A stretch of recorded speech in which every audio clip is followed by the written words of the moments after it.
Friends, मी लष्करा पुन्हा एकदा माझ्या यूट्यूब चॅनलवर तुमचं सर्वांचं मनापासून स्वागत करते. तर आज आहे आषाढ अमावस्या, ज्याला दिव्यांची अमावस्या देखील म्हणतात. सर्वांना दीप अमावस्येच्या हार्दिक हार्दिक शुभेच्छा. मागील वर्षी आलेला अतिरिक्त श्रावण मास जसा स्पेशल होता, तसंच ह्या वर्षी देखील स्पेशल श्रावण महिना आहे. कारण 72 वर्षानंतर असा योग जुळून आलेला आहे की श्रावण महिन्याची सुरुवात ही सोमवारी होऊन समाप्ती देखील सोमवारीच होणार आहे. आणि त्याच पद्धतीने साधारण 17 ते 18 वर्षानंतर असा योग जुळून आलेला आहे की ह्या वर्षाच्या श्रावण महिन्यात 5 सोमवार असणार आहे. तर आज आहे आषाढ महिन्यातील शेवटचा दिवस, आषाढी अमावस्या म्हणजेच दीप अमावस्या, ज्याला आपण गतहारी अमावस्या देखील म्हणतो.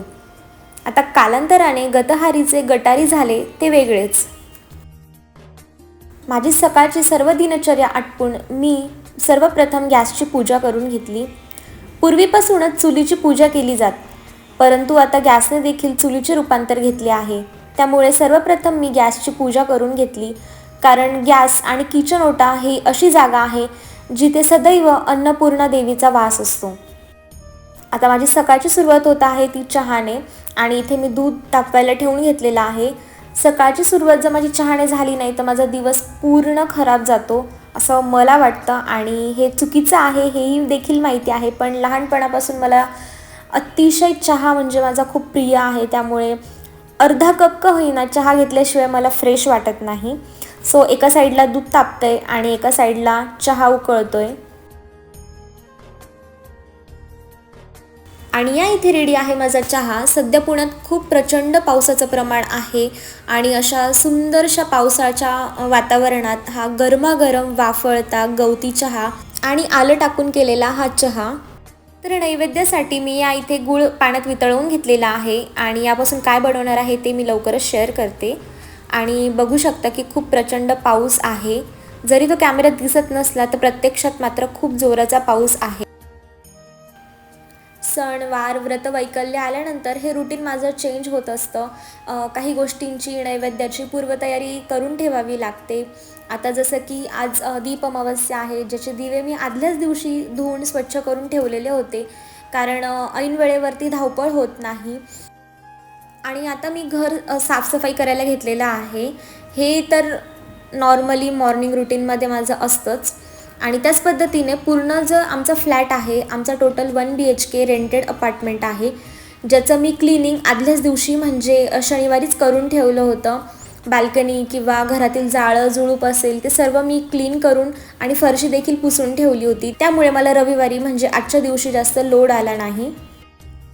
तर गरमागरम चहा घेतानाचं माझं हे रुटीन फिक्स आहे. मग ते सकाळचं असो किंवा संध्याकाळचं असो, मस्तपैकी TV वरती गाणे लावून आपला चहा एन्जॉय करायचा. आता मी संपूर्ण घर झाडून घेत आहे, आणि खूप काही अशी घाण होत नाही, कारण दिवसातून 2 वेळा जर घर झाडलं तर खूप काही घाण होत नाही. पावसाळ्यात आणि हिवाळ्यात तर एवढं काही प्रॉब्लेम नसतो, परंतु उन्हाळ्यात मात्र आमचा पूर्ण धुळीमध्येच जातो. असं वाटतं की काही धूळ नसेल, पण जेव्हा आपण साफसफाई करायला घेतो तेव्हा जाणवतं की बापरे किती घरामध्ये धूळ आहे. तर ह्या गोष्टीमुळे मला पावसाळा थोडाफार आवडतो, तसा पावसाळा मला अजिबात आवडत नाही. कारण पूर्ण दिवसभर घरात चिपचिप वाटतं, ऊन नीट पडत नाही, आणि बाहेर जायचं असलं की पूर्ण रेनकोट वगैरे घालून जा, पूर्ण कचकच आणि बाहेर चिखल. ह्या गोष्टींमुळे तर मला बिलकुल पावसाळा आवडत नाही. माझा आवडता ऋतू हा हिवाळा आहे. मला हिवाळा प्रचंड आवडतो, आणि मी आतुरतेने हिवाळ्याची वाट बघत असते. तुमच्यासोबत देखील होत असेल तर मला कॉमेंट्समध्ये नक्की कळवा की तुमचा आवडता ऋतू कोणता आहे.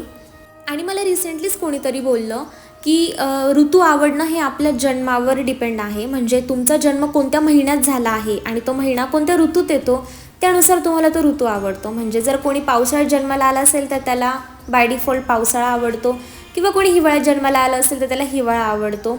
असं खरंच असतं का? आणि तुमच्यासोबतही असं घडलं आहे का? किंवा तुम्हालाही असा ऋतू आवडतो का? हे मला कॉमेंट्समध्ये नक्की कळवा. तर या इथे मी उंबरठा देखील क्लीन करून घेत आहे. तसे डेली झाडू फरशीवाल्या काकू सगळं साफ करून जातात, त्यामुळे अजिबातच कचरा किंवा घाण बाहेर राहत नाही.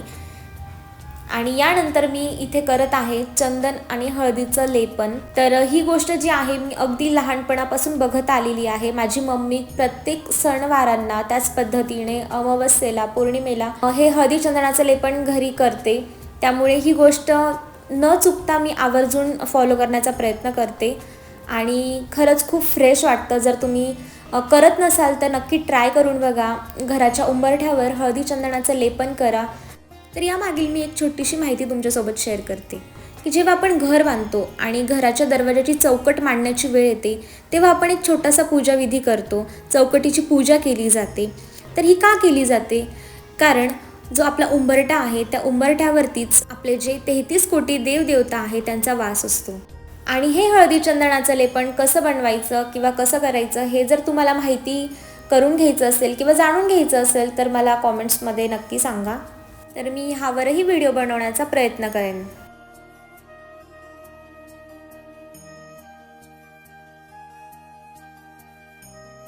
आदल्या दिवशी सर्व दिवे स्वच्छ धुवून घेतले होते आणि ते आता सुकले देखील आहेत. तर मी ते एका कापडावरती काढून घेत आहे.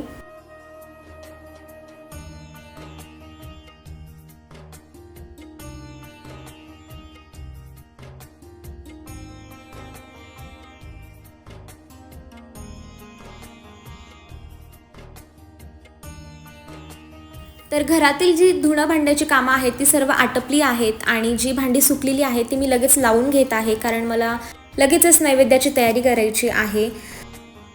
तर खूप लोकांचा हा प्रश्न असतो की तुला एवढं सगळं कसं माहिती आहे? तर ही माहिती सगळी मी लहानपणापासून बघत आलेली आहे. प्रत्येक सणवार, व्रतवैकल्य कशी केली जातात, प्रत्येक सणाचं काय महत्त्व आहे आणि प्रत्येक सणाला कोणता नैवेद्य केला जातो हे सगळं काही मी लहानपणापासून बघत आली. त्यामुळे मला आता काही अडचण येत नाही.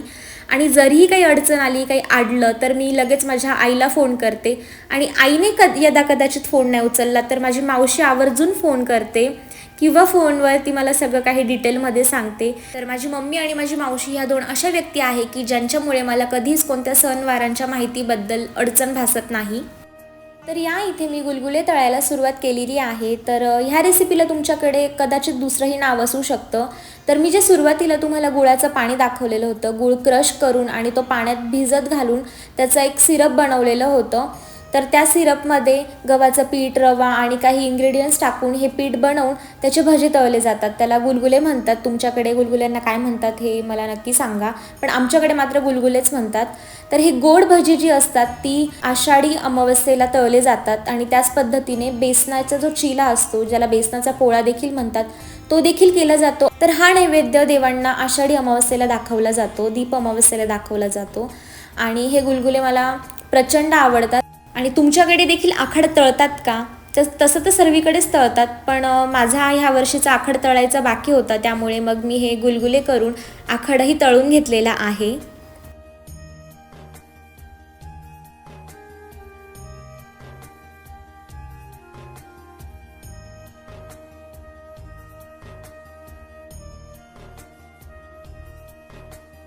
बाहेरून अतिशय क्रिस्पी आणि आतून अतिशय सॉफ्ट असे गोड गुलगुले आपले रेडी आहेत. आणि ही सेकंड बॅच देखील मी पटकन काढून घेते.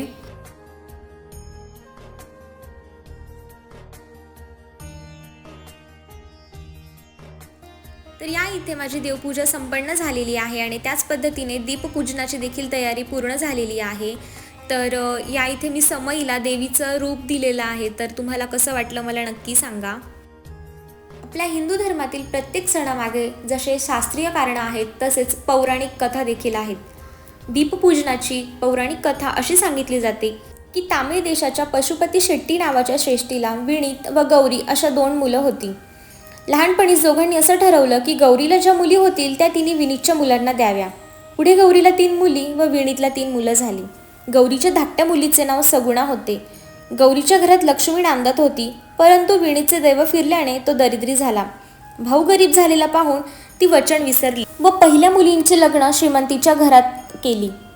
नंतर सगुणीचा विचार करू लागली. गौरीने भावाला दिलेले वचन मोडले हे गोष्ट ऐकताच सगुणीला वाईट वाटले.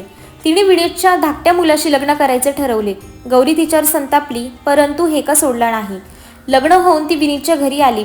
गरिबीतच संसार सांभाळू लागली. एके दिवशी त्या नगराचा राजा स्नानासाठी गेला असता त्याची रत्नजडित अंगठी जी कट्ट्यावर ठेवली आहे ती एका घारीने उचलून नेली. अंगठी घेऊन ती घार सगुणेच्या घराच्या छपरावर येऊन बसली. ती खाद्यवस्तू नाही हे समजताच ती तिथून उडून गेली. ती अंगठी नंतर सगुणेला मिळाली. ती राजाची आहे हे समजताच ती राजाला नेऊन दिली. राजाने प्रसन्न होऊन तिला बक्षीस दिले व अजून काही हवे तर माग असे सांगितले. सगुणेने मागितले की फक्त येत्या शुक्रवारी राज्यात फक्त आणि फक्त माझ्याच घरी दिवे असावेत व दुसरं कोणाच्याच घरात ते दिवे लावू नयेत असा हुकूम काढा. राजाने तसे केले व मग शुक्रवारी सगुणेच्या सर्व घरभर दिवे लागले. तिने उपवास केला. राज्यात कोणाच्याच घरात दिवे नव्हते, फक्त सगुणेच्या घरात दिवे ज्योतत होते. आपल्या दोन्ही धीरांना दाराच्या पुढच्या व मागच्या बाजूला उभे केले व येणारे सवाष्ण बाईकडून परत जाणार नाही अशी शपथ घाल व घरातून मागच्या बाजूने जाणारी बाईकडून परत येणार नाही अशी शपथ घाल असे तिने सांगितले. त्याप्रमाणे त्यांनी केले. अशा रीतीने फक्त लक्ष्मी घरात राहिली व अवदसा घरातून निघून गेली. या घटनेमुळे घरात लक्ष्मी कायमचीच राहिली व घरात धनधान्य खूप झाले व अशा पद्धतीने नगरातील सर्वच लोक सगुणेला लक्ष्मी रूपी मानायला सुरुवात झाली.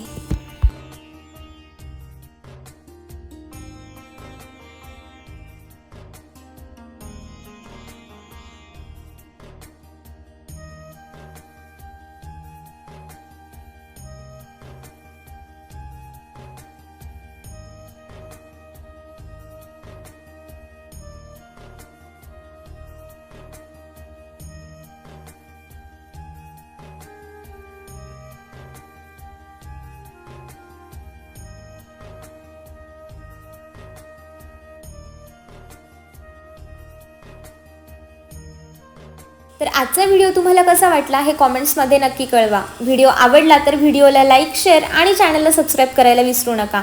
भेटूया लवकरच एका नवीन व्हिडिओसोबत. तोपर्यंत बाय, टेक केअर.